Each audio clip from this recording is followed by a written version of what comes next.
ഞാൻ നിന്നെ ആശ്രയിച്ചത് വേറെ ഗതിയില്ലാഞ്ഞാണ്. അത് കറക്റ്റ് അല്ലേ? ഗതി, വേറെ ഗതി അല്ലെങ്കിൽ മറ്റ് ഗതി. പുരയിടം എന്ന വാക്ക് വിഗ്രഹിക്കുമ്പോൾ എന്ത് കിട്ടും? കിട്ടിയോ? മനസ്സിലൊരു ഉത്തരം കണ്ടോ? ഞാൻ ഉത്തരത്തിലേക്ക് കടക്കുകയാണ്. ശരിയായ ഉത്തരം. എല്ലാവർക്കും നമസ്കാരം. പുതിയൊരു സെഷനിലേക്ക് ഏവർക്കും സ്വാഗതം.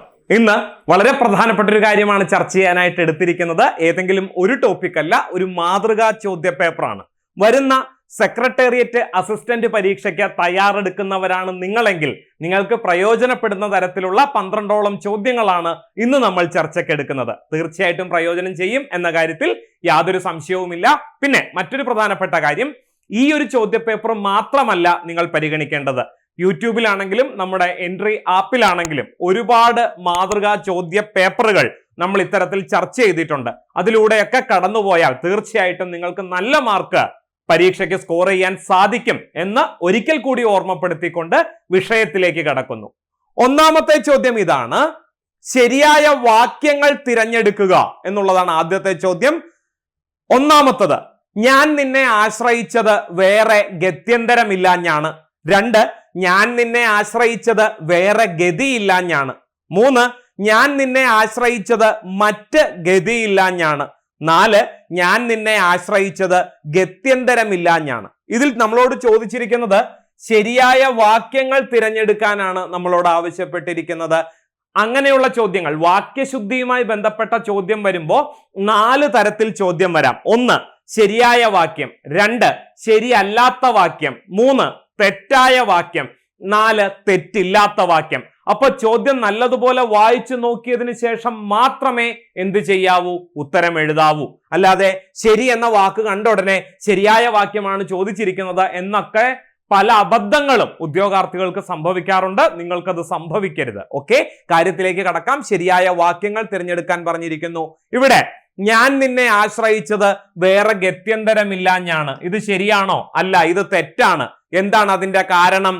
വേറെ ഗത്യന്തരം. ഗത്യന്തരം എന്ന വാക്കിന്റെ അർത്ഥം തന്നെ എന്താണ്?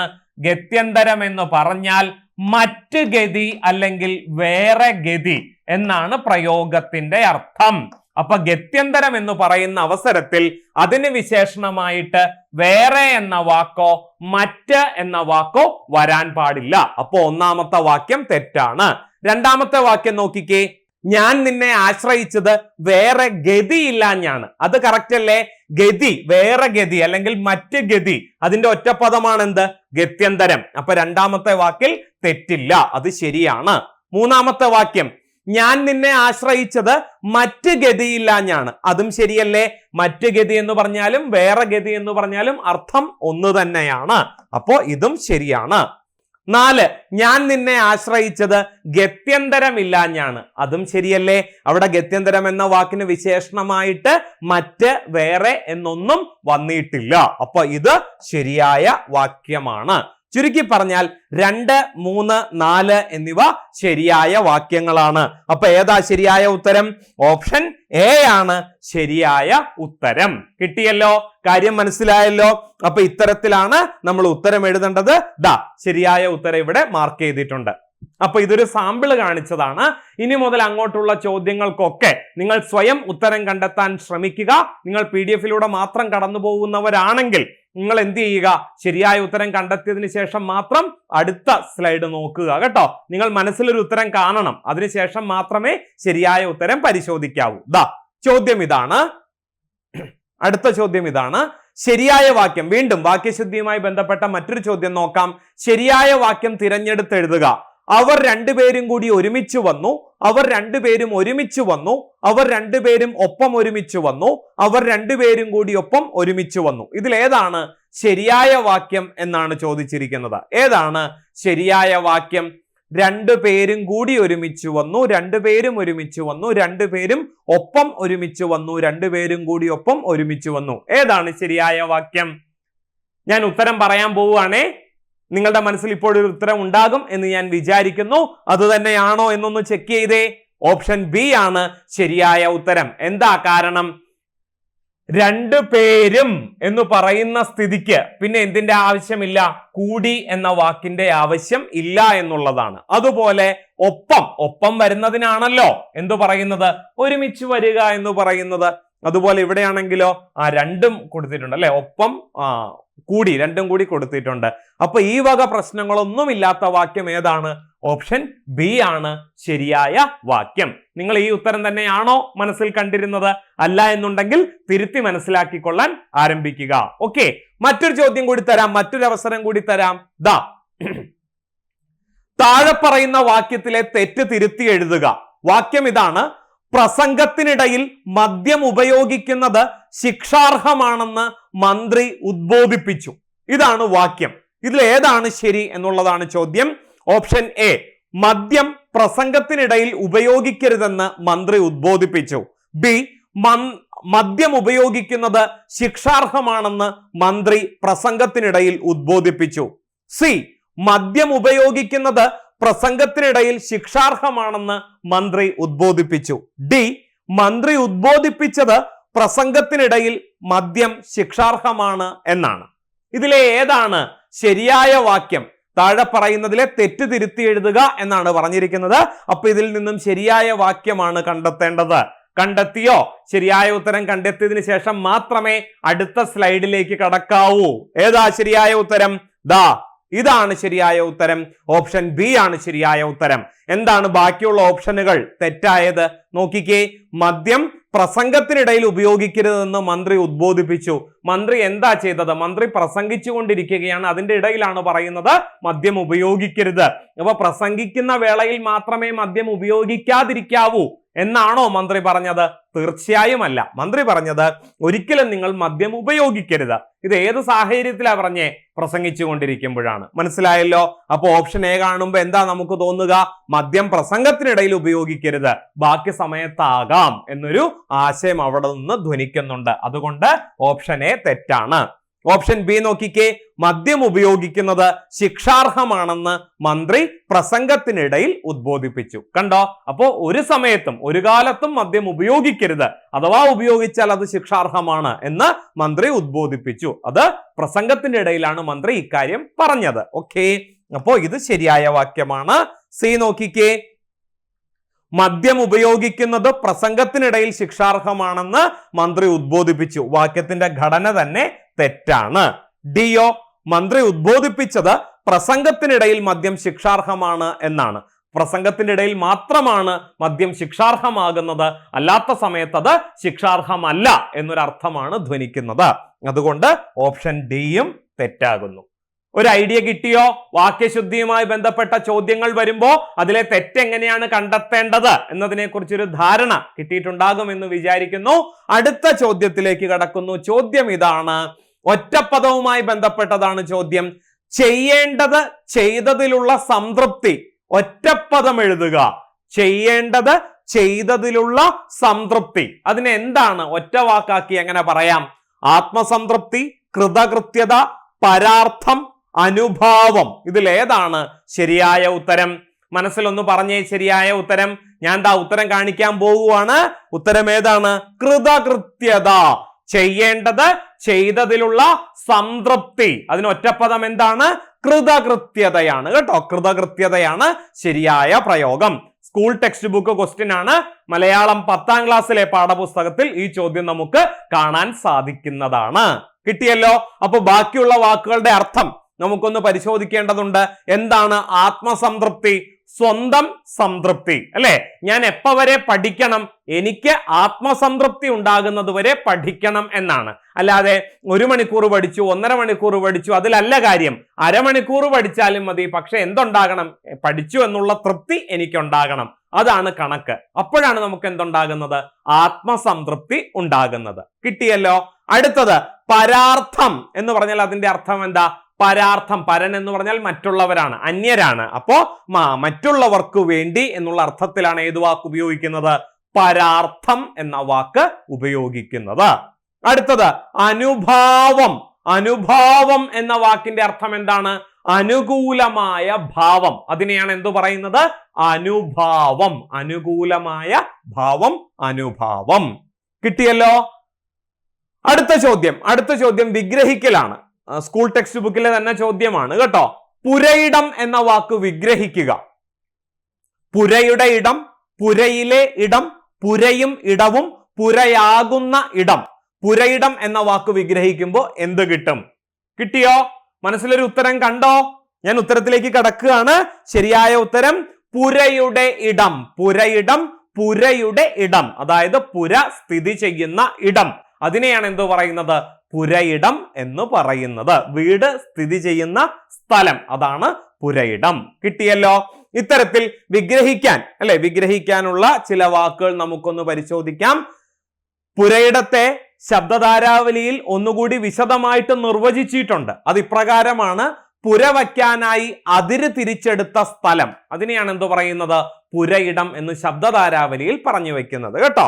മറ്റു ചില വിഗ്രഹിക്കലുമായി ബന്ധപ്പെട്ട വാക്കുകൾ നോക്കിക്കേ. ഗജാശ്വങ്ങൾ. ഗജാശ്വങ്ങൾ എന്ന് പറഞ്ഞാൽ എന്താണ്? ഗജവും അശ്വവും, അതായത് ആനയും കുതിരയും, അതാണ് ഗജാശ്വങ്ങൾ. ദിവ്യശക്തി എങ്ങനെ വിഗ്രഹിക്കണം? ദിവ്യമായ ശക്തി, അതാണ് എന്ത്? ദിവ്യശക്തി. ഹതാശൻ. ഹതാശൻ എന്ന് പറഞ്ഞാൽ എന്താണ്? ഹതമായ ആശയോട് കൂടിയവൻ, അല്ലെങ്കിൽ എന്ത് പറയാം? ആശ നശിച്ചവൻ. ആശ നശിച്ചവൻ എന്നുള്ളതിന്റെ ഒറ്റപ്പദമാണ് എന്ത്? ഹതാശൻ. ഈ ഹതാശൻ എന്നതുപോലെ തന്നെ മറ്റൊരു വാക്ക് കൂടിയുണ്ട്. നിരാശൻ എന്നൊരു വാക്കില്ല കേട്ടോ. നിരാശ എന്ന് പറഞ്ഞാൽ ആശ നശിച്ച അവസ്ഥയാണ്. ആശ നശിച്ചവൻ നിരാശനല്ല, അങ്ങനെ ഒരു വാക്ക് മലയാളത്തിൽ ഇല്ല. ഒന്നുകിൽ ഹതാശൻ, അല്ലെങ്കിൽ എന്ത് പറയാം? ഭഗ്നാശൻ കേട്ടോ. ഹതാശൻ അല്ലെങ്കിൽ ഭഗ്നാശൻ എന്നുള്ളതാണ് ശരിയായ പ്രയോഗം. അടുത്തത് നോക്കിക്കേ. നാൻമുഖൻ എങ്ങനെ വിഗ്രഹിക്കണം? 4 മുഖത്തോട് കൂടിയവൻ. ആരാണ്? ബ്രഹ്മാവിന്റെ പര്യായമാണ് കേട്ടോ. ഇതെങ്ങനെയാ പിരിച്ചെഴുതേണ്ടത്? 4 അധികം മുഖൻ. ഇത് നമുക്ക് മനസ്സിലാകുന്നതിന് വേണ്ടിയിട്ട്, സന്ധി കണ്ടുപിടിക്കാനുള്ള എളുപ്പത്തിന് വേണ്ടിയിട്ട് നമ്മൾ എങ്ങനെ എഴുതും? ദാ ഇങ്ങനെ എഴുതും. പിരിച്ചെഴുതുമ്പോ ഇങ്ങനെയാ കിട്ടുന്നേ. ചേർത്തെഴുതുമ്പോ ഈ ലാ എന്ന ശബ്ദം എന്തായിട്ട് മാറും? നായായിട്ട് മാറും. അങ്ങനെ ലാ പോയിട്ട് നാ വന്നതുകൊണ്ട് ഏത് സന്ധിയാണ്? ആദേശ സന്ധിക്ക് ഉദാഹരണമാണ്. സമാസം ഏത് എന്ന് ചോദിച്ചാൽ അന്യപദാർത്ഥ പ്രധാനമാണ്. 4 എന്ന സംഖ്യയ്ക്കുമല്ല പ്രാധാന്യം, മുഖത്തിനുമല്ല പ്രാധാന്യം. 4 മുഖത്തോട് കൂടിയവനാരോ അവൻ, അതാരാ? ബ്രഹ്മാവിന്റെ പര്യായമാണ്. അപ്പോ മറ്റൊരാളിലേക്ക് വിരൽ ചൂണ്ടിയത് കൊണ്ട് ഇത് ബഹുവ്രീഹി സമാസത്തിന് ഉദാഹരണമാണ്. കിട്ടിയല്ലോ? അടുത്ത ചോദ്യം ഇതാണ്: ശരിയായി പദം പിരിച്ചിരിക്കുന്നത് ഏതെല്ലാം? പദം പിരിച്ചിരിക്കുന്നതിൽ ശരിയായവ കണ്ടെത്താനാണ് ചോദ്യം. നോക്കിക്കേ.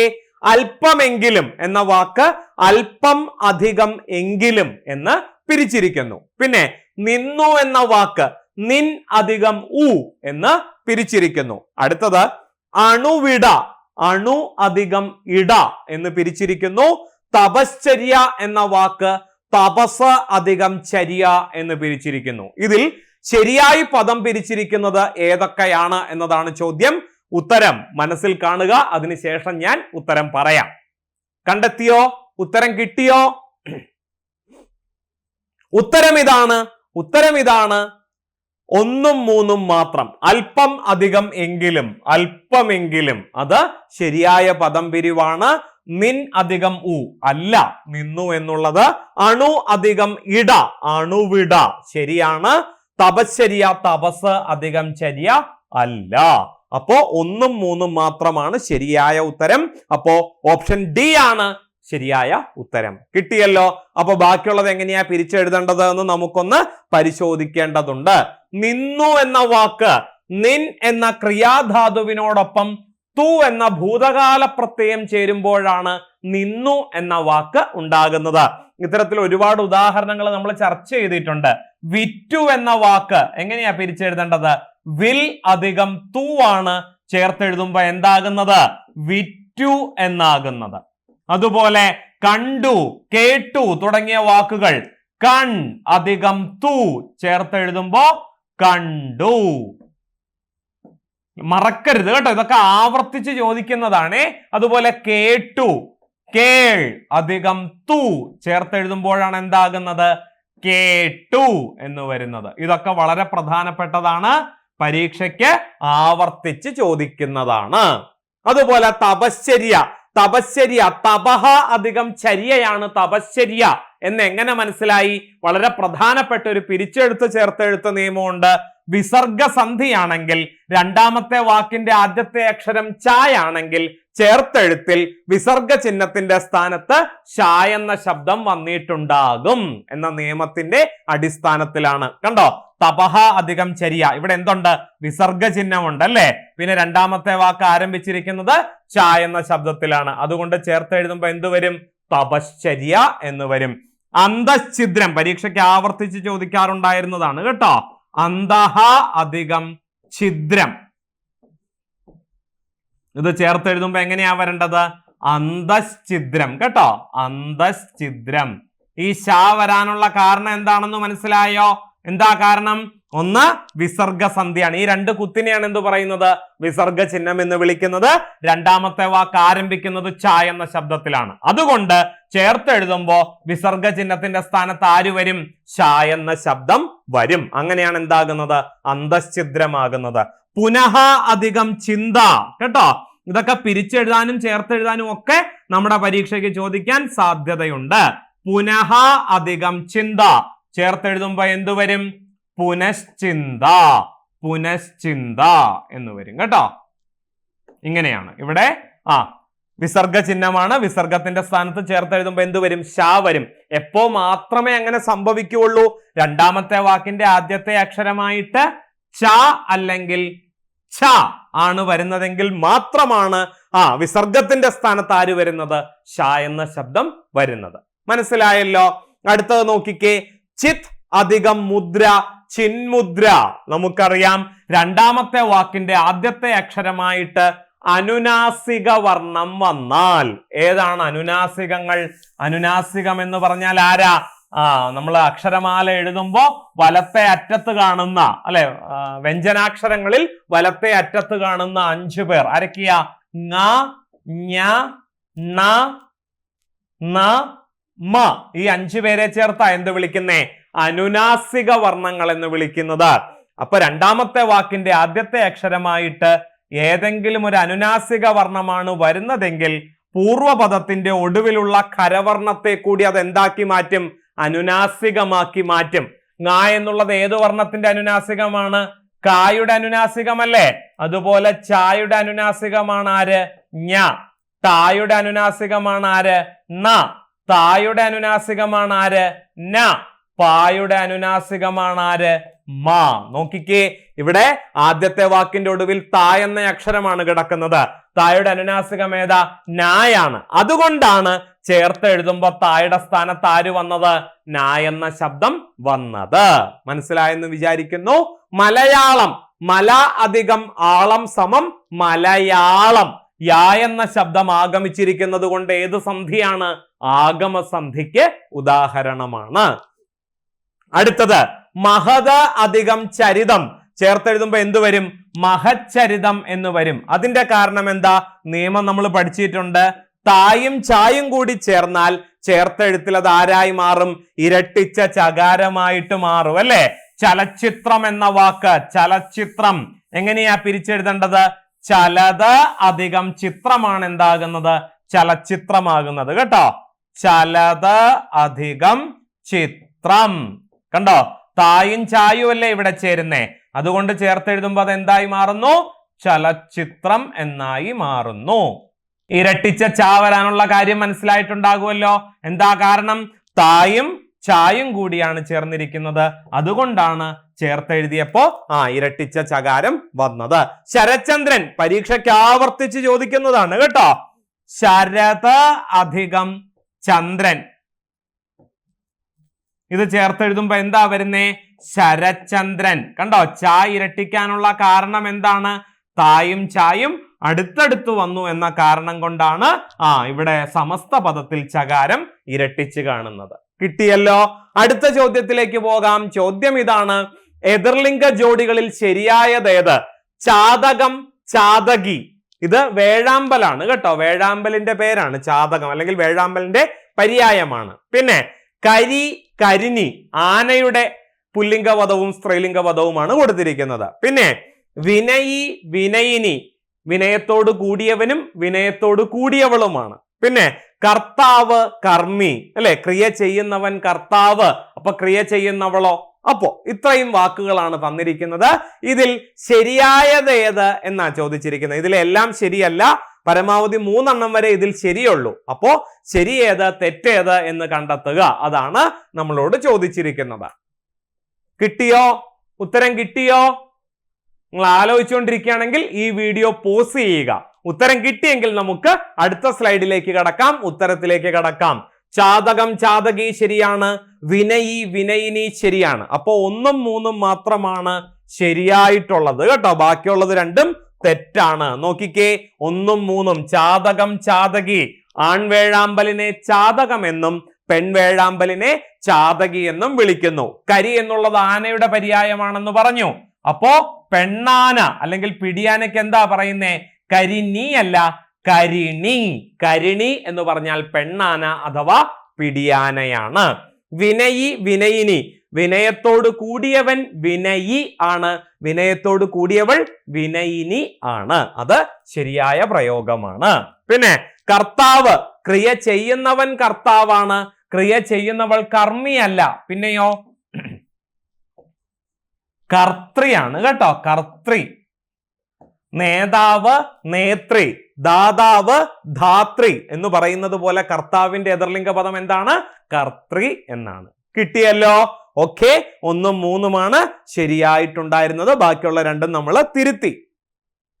തിരുത്തിയത് ഇവിടെ എഴുതിയിട്ടുണ്ട് കേട്ടോ. കരി കരിണി, ആന ആണാന പെണ്ണാന, കർത്താവ് കർത്രി, ക്രിയ ചെയ്യുന്നവൻ കർത്താവ്, ക്രിയ ചെയ്യുന്നവൾ കർത്രി. അതുപോലെ യാചകന്റെ എതിർലിംഗ പദം പരീക്ഷയ്ക്ക് ആവർത്തിച്ച് ചോദിച്ചിട്ടുണ്ട് കേട്ടോ. യാചകന്റെ എതിർലിംഗ പദം എന്താണ്? യാചിക എന്നാണ്. അതുപോലെ പ്രേക്ഷിതൻ, പ്രേക്ഷിതൻ, പ്രേക്ഷി. പ്രേക്ഷിതൻ എന്ന് പറഞ്ഞാൽ കാണപ്പെടുന്നവൻ എന്നുള്ള അർത്ഥത്തിൽ ഉപയോഗിക്കുന്ന വാക്കാണ് കേട്ടോ. പ്രേക്ഷി എന്നുള്ളതും പ്രേക്ഷിതൻ എന്നുള്ളതും പുല്ലിംഗ പദമാണ് എന്ന് അറിഞ്ഞു വെക്കുക. വേണമെങ്കിൽ പരീക്ഷയ്ക്ക് എങ്ങനെ ചോദ്യം വരാം? ചുവടെ തന്നിരിക്കുന്നതിൽ നിന്നും സ്ത്രീലിംഗ പദം കണ്ടെത്തി എഴുതുക, അല്ലെങ്കിൽ പുല്ലിംഗ പദം കണ്ടെത്തി എഴുതുക. അങ്ങനെ പരീക്ഷയ്ക്ക് ചോദ്യം വരാം കേട്ടോ. പ്രേക്ഷി എന്ന് പറഞ്ഞാലും പ്രേക്ഷിതൻ എന്ന് പറഞ്ഞാലും പുല്ലിംഗ പദമാണ്. രണ്ടിനും കൂടി പൊതുവായൊരു സ്ത്രീലിംഗ പദമാണ്. ഏതാണ്? പ്രേക്ഷിണി. പ്രേക്ഷിണി എന്ന് പറഞ്ഞാൽ ആരാ? കാണപ്പെടുന്നവൾ എന്നാണ് പ്രയോഗത്തിനർത്ഥം. കിട്ടിയല്ലോ? അടുത്ത ചോദ്യത്തിലേക്ക് പോകാം. ചോദ്യം ഇതാണ്, ഒരു ചേരുംപടി ചേർക്കലാണ് കേട്ടോ, ചേരുംപടി ചേർക്കലാണ്. പര്യായ പദങ്ങൾ തന്നിട്ടുണ്ട്. താഴെ തന്നിട്ടുള്ള പര്യായ പദങ്ങളെ ശരിയായ രീതിയിൽ ചേരുംപടി ചേർക്കുക എന്നാ പറഞ്ഞിരിക്കുന്നേ. ഏതൊക്കെയാ? മയില്, ആമ്പല്, പൂവ്, കുയില് എന്നിവയാണ് ഒരു വശത്ത്. മറുവശത്ത് കുമുദം കൈരവം, കുസുമം സൂനം, കോകിലം പികം, കേഗി ബർഹി എന്നിവയാ തന്നിരിക്കുന്നേ. അപ്പൊ കണ്ടെത്തിക്കോ ഏതാണ് ശരിയായത്. ഇവിടെ താഴെ ഓപ്ഷനും വന്നിട്ടുണ്ട് കേട്ടോ. നല്ലതുപോലെ വായിച്ചു നോക്കി ഉത്തരം കണ്ടെത്തുക. ഉത്തരം കണ്ടെത്തിയതിന് ശേഷം മാത്രം എങ്ങോട്ട് കടക്കുക? അടുത്ത സ്ലൈഡിലേക്ക് കടക്കുക. നോക്കാം നമുക്ക്. കിട്ടിയ ഉത്തരം ഇതാണ് ഉത്തരം. മയില്, മയിലിന്റെ പര്യായ പദങ്ങൾ ഏതൊക്കെയാ? കേഗി ബർഹി, ഇത് രണ്ടും മയിലിന്റെ പര്യായമാണ്. ആമ്പല്, കുമുദം എന്ന് പറഞ്ഞാലും കൈരവം എന്ന് പറഞ്ഞാലും ആമ്പലിന്റെ പര്യായമാണ്. കുസുമം സൂനം ആരാ? പൂവിന്റെ പര്യായമാണ്. പിന്നെ കോകിലം പികം ആരാ? കുയിലിന്റെ പര്യായമാണ്. അപ്പോ 1 ഡി, 2 എ, 3 ബി, 4 സി. അപ്പൊ ശരിയായ ഉത്തരം ഏതാ? ഓപ്ഷൻ സി ആണ് ശരിയായ ഉത്തരം കേട്ടോ. ഈ തന്നിരിക്കുന്ന 4 വാക്കുകളും അല്ലെ, ഇതിന്റെ പര്യായ പദങ്ങൾ പരീക്ഷയ്ക്ക് ആവർത്തിച്ച് ചോദിക്കാറുള്ളതാണ്, ചോദിച്ചിട്ടുള്ളതാണ്. അപ്പൊ ഇതിനു മുമ്പ് പല ചോദ്യ പേപ്പർ ചർച്ച ചെയ്തപ്പോഴും ഒരു കാരണവശാലും വിട്ടുകളയാൻ പാടില്ലാത്ത പര്യായ പദങ്ങൾ ക്ലാസ്സിൽ ചർച്ചയ്ക്ക് എടുത്തിട്ടുണ്ട്. നിങ്ങൾ അത് ശ്രദ്ധിക്കണം കേട്ടോ. ഈ ഒരു ചോദ്യ പേപ്പർ മാത്രം നോക്കിയാൽ പോരാ, അതും കൂടി ശ്രദ്ധിക്കണം. ഓക്കെ, അപ്പൊ നമുക്ക് ഈ പറയുന്ന വാക്കുകളുടെ മറ്റു പര്യായ പദങ്ങൾ കൂടി ഒന്ന് പരിശോധിക്കേണ്ടതുണ്ട്. മയിലിന്റെ മറ്റു പര്യായ പദങ്ങൾ നോക്കിക്കേ. കേഗി, ബർഹി, മയൂരം, ശിഖി, സാരംഗം. ഇതൊക്കെ എന്താണ്? മയിലിന്റെ പര്യായ പദമാണ്. ആമ്പല്, കുമുദം കൈരവം നമ്മൾ കണ്ടു കഴിഞ്ഞു. അതുകൂടാതെ കുമുദ്വതി എന്ന് പറഞ്ഞാലും സാരസം എന്ന് പറഞ്ഞാലും എന്ത് തന്നെയാണ്? ആമ്പലിന്റെ പര്യായ പദങ്ങളാണ്. അതുപോലെ പൂവിന്റെ പര്യായ പദങ്ങൾ കുസുമം, സൂനം, സുമം, പുഷ്പം, മലര്. ഇതൊക്കെ എന്താണ്?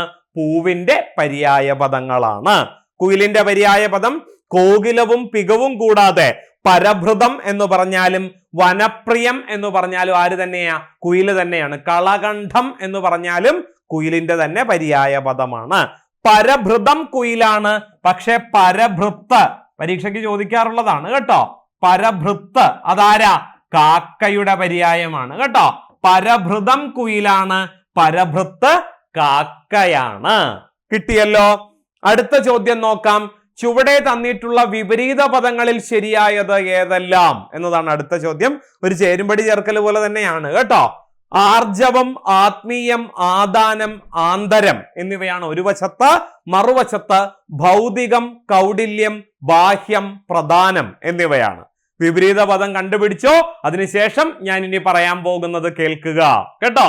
ഉത്തരം കണ്ടുപിടിക്കാനുള്ള ഒരു ഗ്യാപ്പാണിത്. ഉത്തരം കണ്ടുപിടിക്കുക. നിങ്ങൾ കണ്ടുപിടിച്ച ഉത്തരം ശരിയാണോ എന്നറിയാനായിട്ട് അടുത്ത സ്ലൈഡ് നോക്കുക. ഇതാണ് ശരിയായ ഉത്തരം. അതായത് ആർജവം എന്ന വാക്കിന്റെ വിപരീതം കൗടില്യം എന്നാണ്. പിന്നെ ആത്മീയം എന്ന വാക്കിന്റെ വിപരീതം ഭൗതികം എന്നാണ്. പിന്നെ ആദാനത്തിന്റെ വിപരീതം പ്രധാനമാണ്. ആന്തരം വാക്കിന്റെ വിപരീതം ബാഹ്യമാണ്. അപ്പൊ നമുക്ക് എങ്ങനെ പറയാം? 1 ബി അല്ലെ, 2 എ, 3 ഡി, 4 സി. കണ്ടോ? ഓപ്ഷൻ എ ആണ് ശരിയായ പ്രയോഗം. ആർജവം എന്ന് പറഞ്ഞാൽ നേരെയുള്ളത് അല്ലെ. വേറൊരു അർത്ഥം കൂടി ഉണ്ട് കേട്ടോ. അത് ഞാൻ പറയാവേ. അത് ഇവിടുത്തെ കാര്യം പറയാം. ആർജവം എന്ന് പറഞ്ഞാൽ നേരെയുള്ളത്. ഇവിടെ ഉപയോഗിച്ചിരിക്കുന്നത് ആ അർത്ഥത്തിലാണ്. ആർജവം നേരെയുള്ളത്, ഋജുവായ ഭാവം. ആ അർത്ഥത്തിൽ ആർജവം എന്ന വാക്ക് ഉപയോഗിക്കുന്നു. വളഞ്ഞത് എന്നുള്ള അർത്ഥത്തിലാണ് ഏത് വാക്ക് ഉപയോഗിക്കുന്നത്? കൗടില്യം എന്ന വാക്ക് ഉപയോഗിക്കുന്നത്. അപ്പൊ ആർജവം വിപരീതം കൗടില്യമാണ്. ആത്മീയം, ആത്മാവിനെ സംബന്ധിച്ചത് ആത്മീയം. ഭൗതികമായിട്ടുള്ളത് അല്ലെ, മെറ്റീരിയലിസ്റ്റിക് എന്ന അർത്ഥത്തിൽ ഉപയോഗിക്കുന്ന വാക്ക് ഭൗതികമാണ്. ആദാനം, പ്രദാനം. പ്രദാനം ചെയ്യുക എന്ന് പറഞ്ഞാൽ നൽകുക എന്നാണ് അല്ലെ, കൊടുക്കുക എന്നുള്ള അർത്ഥത്തിലാണ്. അപ്പൊ ആദാനം എന്ന് പറഞ്ഞാലോ വാങ്ങുക. ആദാനം വാങ്ങുക, പ്രദാനം കൊടുക്കുക. ആദാന പ്രദാനം അല്ലെ, നമ്മൾ കേട്ടിട്ടുള്ളതാണ് ആദാന പ്രദാനം. പിന്നെ ആന്തരം എന്ന് പറഞ്ഞാൽ ഉള്ളിലുള്ളത്, ബാഹ്യം എന്ന് പറഞ്ഞാലോ പുറത്തുള്ളത്. ആ അർത്ഥത്തിലാണ് ഇവിടെ ആന്തരത്തിന്റെ വിപരീതമായിട്ട് ബാഹ്യം വരുന്നത്. ആർജവം എന്ന വാക്കിന് മറ്റൊരർത്ഥത്തിൽ മറ്റൊരു വിപരീത പദം കൂടിയുണ്ട്. അതെന്താണെന്നറിയാവോ? ആർജവം എന്ന വാക്കിന് ആർജിച്ചെടുത്തത്, അല്ലെങ്കിൽ ജനിച്ചപ്പോ തന്നെ എന്നിൽ ഉള്ള കാര്യമല്ല, പിന്നെയോ ഞാൻ പ്രാക്ടീസ് ചെയ്ത് ഞാൻ വളർത്തിയെടുത്തത് എന്നുള്ള അർത്ഥത്തിൽ ആർജിച്ചെടുത്തത് എന്ന് പ്രയോഗിക്കാറുണ്ട്. അപ്പോ ആർജവം ആർജിച്ചെടുത്തത്. അപ്പൊ ജന്മനാ ഉള്ളതോ നൈസർഗികം കേട്ടോ. നൈസർഗികം. ഇത് കൂടാതെ നൈസർഗികം എന്ന വാക്കും പറയാവുന്നതാണ്. നൈസർഗികം, നൈസർഗികമായ ഭാവന എന്ന് പറഞ്ഞാൽ എന്താ? ജനിച്ചപ്പോഴേ എൻ്റെ ഉള്ളിലുള്ള ഭാവന, ഇമാജിനേഷൻ പവർ എന്നുള്ള അർത്ഥത്തിൽ പ്രയോഗിക്കുന്നതാണ്. അപ്പോ ആർജവത്തിന്റെ വിപരീതമായിട്ട് കൗടില്യവും വരാം, അതുപോലെ നൈസർഗികവും വരാം. കിട്ടിയല്ലോ. നോക്കിക്കേ, മറ്റു ചില വിപരീത പദങ്ങൾ കൂടി ഇവിടെ ഉൾപ്പെടുത്തിയിട്ടുണ്ട്. ആഗമനം, നിർഗമനം. ആഗമിക്കുക, വരിക. നിർഗമിക്കുക, പോകുക. ആധിക്യം, വൈരല്യം. ആധിക്യം എന്ന് പറഞ്ഞാൽ ധാരാളം ഉണ്ടായിരിക്കുക.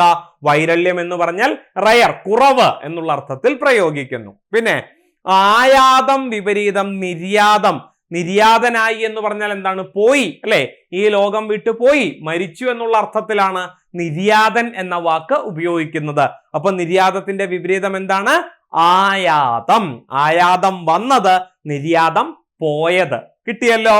അടുത്തത് ആവിർഭാവം വിപരീതം തിരോഭാവം. ആവിർഭവിക്കുക എന്ന് പറഞ്ഞാൽ ഉണ്ടാകുക, തിരോഭവിക്കുക എന്ന് പറഞ്ഞാലോ ഇല്ലാതാകുക എന്നാണ് പ്രയോഗത്തിനർത്ഥം. ഇതെല്ലാം തന്നെ പരീക്ഷയ്ക്ക് ചോദിച്ചിട്ടുള്ളതാണ് കേട്ടോ. വളരെ വളരെ പ്രധാനപ്പെട്ടത് ആവിർഭാവം, തിരോഭാവം. അടുത്ത ചോദ്യത്തിലേക്ക് കടക്കുന്നു. തെറ്റായ പദങ്ങൾ കണ്ടെത്തുക എന്നുള്ളതാണ് അടുത്ത ചോദ്യം. 1 ഐക്യമത്യം, 2 നിരൂപിക, 3 വേഗത, 4 വലുപ്പം. ഇതിൽ തെറ്റായ പദങ്ങൾ കണ്ടെത്താനാണ് ചോദിച്ചിരിക്കുന്നത്. ഇതാണ് ഞാൻ പറയുന്നത്.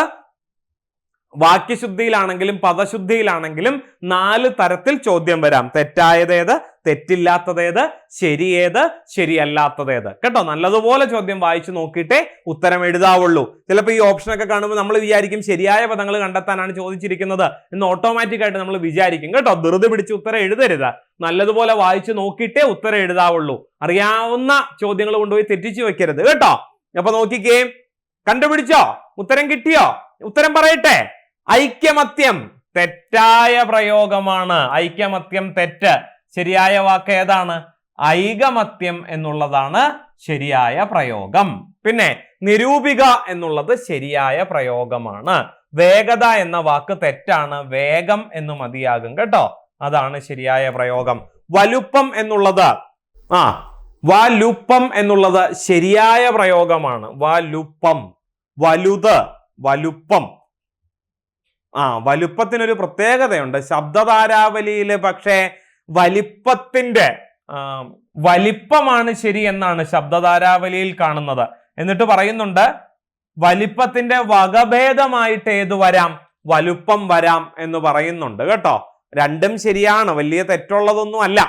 പക്ഷേ ശബ്ദധാരാവലി അംഗീകരിച്ചിട്ടുള്ളത് വലിപ്പം എന്ന വാക്കാണ്. അതുകൊണ്ട് പരീക്ഷയ്ക്ക് ആധാരമാക്കുന്നത് അതുമായിരിക്കും. നമ്മൾ വലുത് എന്നല്ലേ പറയുന്നത്?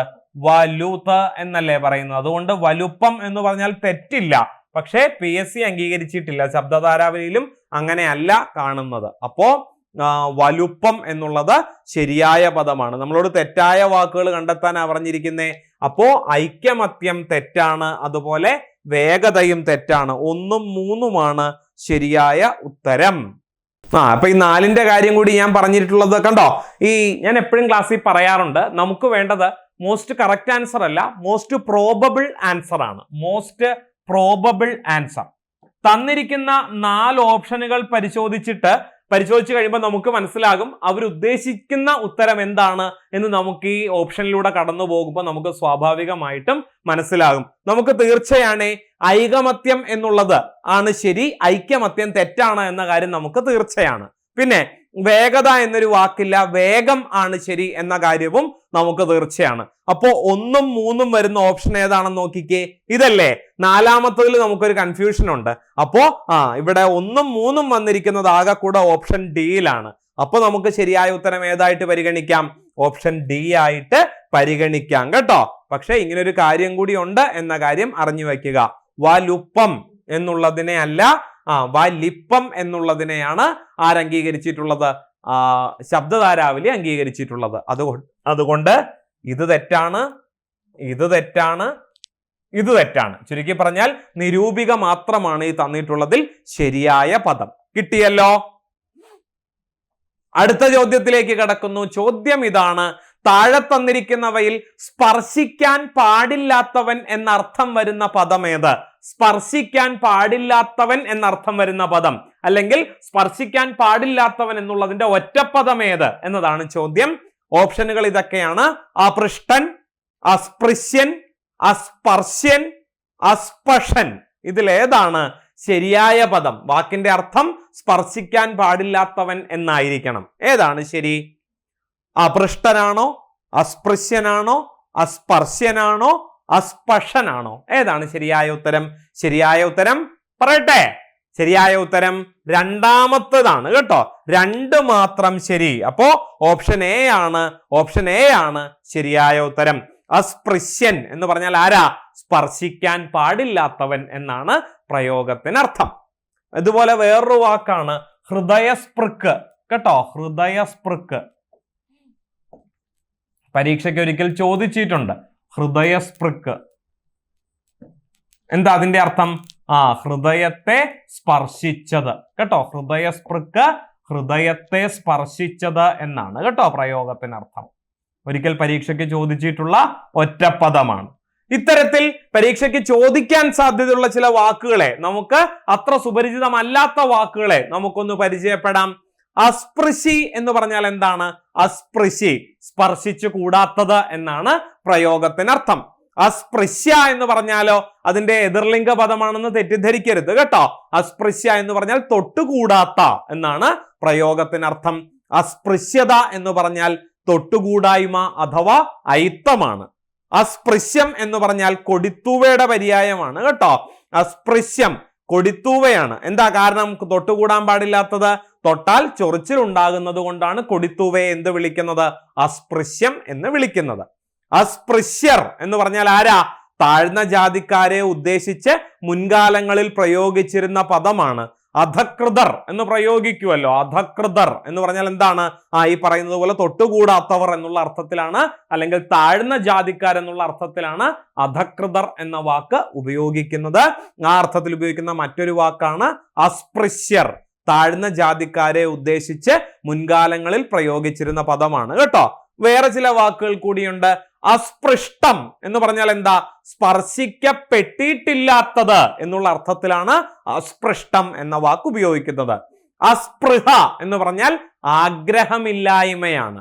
അസ്മാദികൾ എന്ന് പറഞ്ഞാലോ നമ്മൾ എന്ന് പറയൂലേ, ഞങ്ങൾ തുടങ്ങി പലരും, ആ അർത്ഥത്തിലാണ് അസ്മാദികൾ എന്ന വാക്ക് ഉപയോഗിക്കുന്നത്. അസ്മദീയം എന്ന് പറഞ്ഞാലോ എന്നെ സംബന്ധിച്ചത്. അസ്മാകം എന്ന് പറഞ്ഞാൽ ഞങ്ങളുടെ അല്ലെങ്കിൽ നമ്മുടെ എന്നാണ്. ഈ അസ്മാകത്തിന്റെ വിപരീതമാണ് യുഷ്മാകം കേട്ടോ. യുഷ്മാകം എന്ന് പറഞ്ഞാൽ എന്താണ്? നിങ്ങളുടെ. അസ്മാകം എന്ന് പറഞ്ഞാൽ എന്താണ്? ഞങ്ങളുടെ എന്നാണ് പ്രയോഗത്തിനർത്ഥം. അസ്മാദൃക്ക് എന്ന് പറഞ്ഞാൽ ആരാ? ഞങ്ങളെ പോലെയുള്ളവർ. ആ അർത്ഥത്തിലാണ് അസ്മാദൃക്കുകൾ എന്ന് പറയുന്നത്. അതുപോലെ അസ്മാദൃശ എന്ന് പറഞ്ഞാലോ ഞങ്ങളെ പോലുള്ള അല്ലെങ്കിൽ നമ്മെ പോലുള്ള എന്നുള്ള അർത്ഥത്തിൽ പ്രയോഗിക്കുന്നു. അസ്വാരസ്യം എന്ന് പറഞ്ഞാൽ എന്താ? രസക്കേട് അല്ലെങ്കിൽ നീരസം അല്ലെങ്കിൽ വെറുപ്പ്. ഈ അർത്ഥത്തിലൊക്കെ ഉപയോഗിക്കുന്ന വാക്കാണ് ഏത്? അസ്വാരസ്യം എന്നുള്ളത്. പിന്നെ ഈ നീരസം എന്ന വാക്ക് പിരിച്ചെഴുതാനായിട്ട് ചോദിച്ചിട്ടുണ്ട് കേട്ടോ.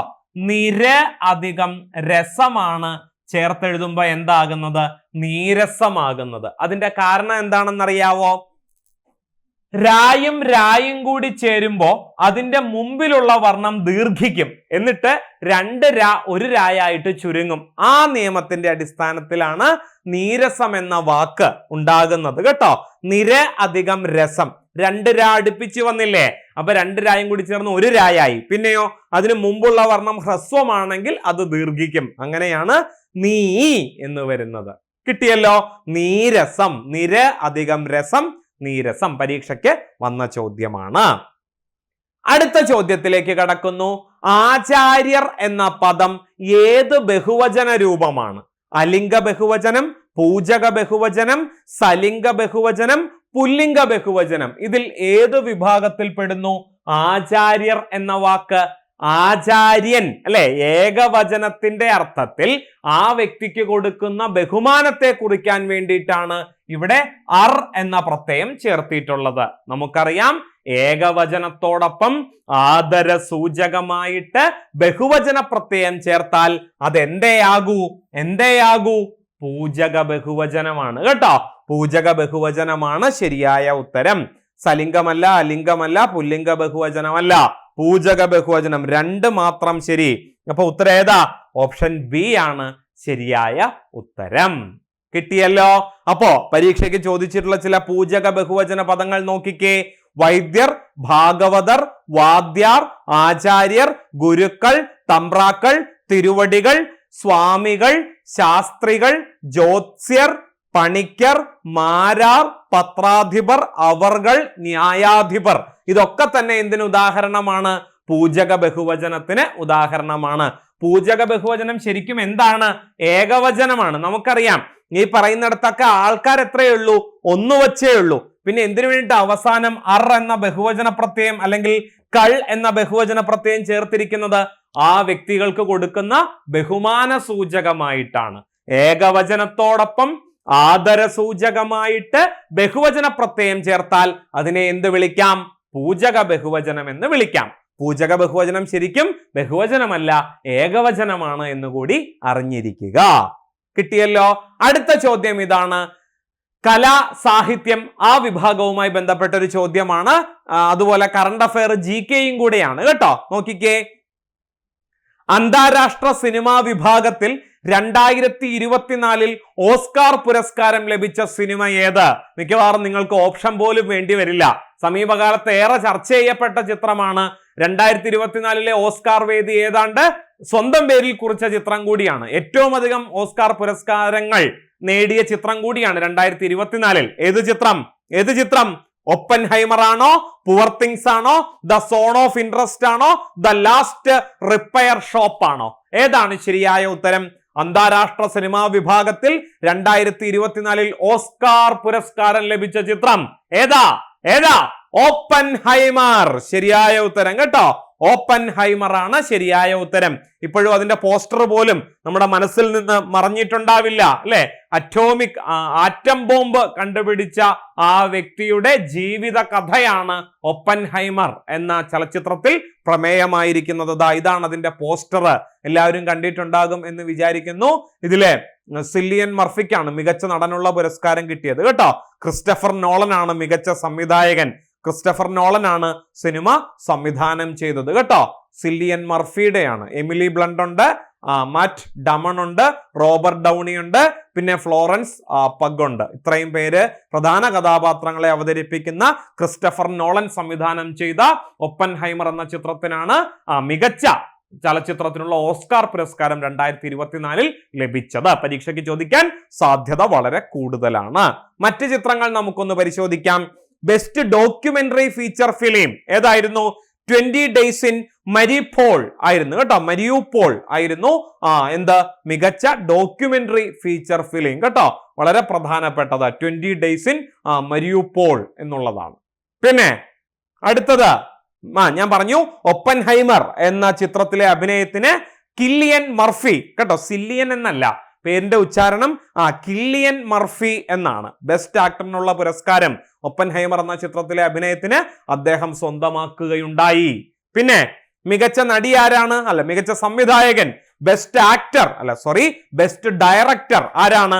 ഒപ്പൻഹൈമർ എന്ന ചിത്രത്തിലെ സംവിധായകനായ എല്ലാവർക്കും സുപരിചിതനായിരിക്കും അല്ലെ, ക്രിസ്റ്റഫർ നോളൻ ആണ് മികച്ച സംവിധായകനുള്ള പുരസ്കാരം സ്വന്തമാക്കിയത്. അതുപോലെ ബെസ്റ്റ് ആക്ട്രസ് മികച്ച നടി ആരാ? എമ്മ സ്റ്റോണിനാണ് ലഭിച്ചത്. ഇംഗ്ലീഷ് സിനിമയൊക്കെ കാണുന്നവരാണെങ്കിൽ സുപരിചിതമായ മുഖമാണ് ആര്? എമ്മ സ്റ്റോൺ കേട്ടോ. എമ്മ സ്റ്റോൺ പുവർ തിങ്സ് എന്ന ചിത്രത്തിലെ അഭിനയത്തിന് എമ്മ സ്റ്റോൺ ആണ് മികച്ച നടിക്കുള്ള പുരസ്കാരം സ്വന്തമാക്കിയത്. അപ്പൊ ഇത് പരീക്ഷയ്ക്ക് മിക്കവാറും ചോദിക്കാറുള്ളതാണ് കേട്ടോ. അതുകൊണ്ട് ഇവിടെ ഉൾപ്പെടുത്തിയതാണ്. അടുത്ത ചോദ്യം നോക്കൂ. അൽ അമീൻ പത്രത്തിന്റെ പ്രഥമ പത്രാധിപർ ആര് എന്നുള്ളതാണ് ചോദ്യം. എന്താണ് ഈ ചോദ്യം ഇവിടെ ഉൾപ്പെടുത്താൻ കാരണമെന്ന് മനസ്സിലായോ?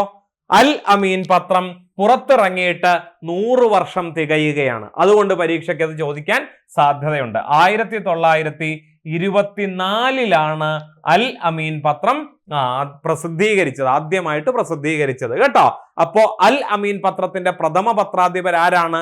വക്കം മൗലവിയാണോ, CH മുഹമ്മദ് കോയയാണോ, മുഹമ്മദ് അബ്ദുൾ റഹ്മാൻ സാഹിബ് ആണോ, അതോ ഖാദിർ ഷാ ബാപ്പു ആണോ? ആരാണ് ശരിയായ ഉത്തരം?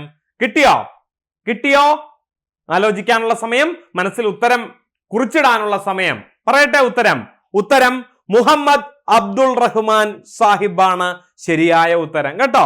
അദ്ദേഹമാണ് അൽ അമീൻ പത്രത്തിന്റെ ആദ്യത്തെ പത്രാധിപര്. നോക്കാം, ഇദ്ദേഹമാണ്. ഈ മുഖം സുപരിചിതമാണോ? ഇതാണ് അൽ അമീൻ പത്രം. അതിന്റെ സ്ഥാപക പത്രാധിപർ എന്നൊക്കെ നമുക്ക് പറയാം. ആരാണ്? മുഹമ്മദ് അബ്ദുൾ റഹ്മാൻ സാഹിബാണ് കേട്ടോ. അദ്ദേഹത്തെ കുറിച്ച് പറയാനാണെങ്കിൽ പട്ടാള നടപടിയെ അതിരൂക്ഷമായി വിമർശിച്ചുകൊണ്ട് ഹിന്ദു പത്രത്തിൽ ലേഖനം എഴുതിയതിന്റെ പേരിൽ 1921 ഒക്ടോബർ 12 അബ്ദുൾ റഹ്മാൻ സാഹിബിനെ പോലീസ് അറസ്റ്റ് ചെയ്തു. പട്ടാള കോടതി 2 വർഷത്തെ കഠിന തടവിന് ശിക്ഷിച്ചു.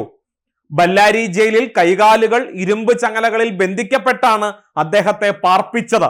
ഈ സന്ദർഭത്തിലാണ് ഒരു പത്രം ആരംഭിക്കാനുള്ള ആശയം അദ്ദേഹത്തിൽ മൊട്ടിടുന്നത്.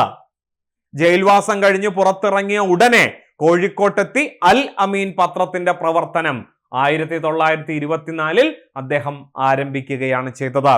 അൽ അമീനിലൂടെ അബ്ദുറഹ്മാൻ സാഹിബ് നടത്തിയ സത്യഗർജനം ഉദ്യോഗസ്ഥ മേധാവികളെയും പ്രമാണിമാരെയും അക്ഷരാർത്ഥത്തിൽ ഞെട്ടിക്കുകയാണ് ചെയ്തത്.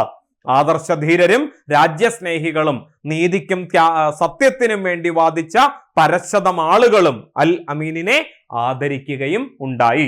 ഒരു മുസ്ലിം പത്രം എന്നുള്ള നിലയ്ക്കല്ല, പിന്നെയോ ബ്രിട്ടീഷുകാരുടെ സ്വേച്ഛാധിപത്യപരമായ നിലപാടുകൾക്കെതിരെ തങ്ങളുടേതായ രീതിയിൽ മറുപടി പറഞ്ഞ, തങ്ങളുടേതായ രീതിയിൽ വിമർശിച്ച, നട്ടെല്ലു വളയാത്തൊരു പത്രധർമ്മം അനുഷ്ഠിച്ച പത്രം എന്ന നിലയിലാണ് അൽ അമീൻ എന്ന പത്രത്തിന് ഇന്ത്യ ചരിത്രത്തിൽ സ്ഥാനമുള്ളത്.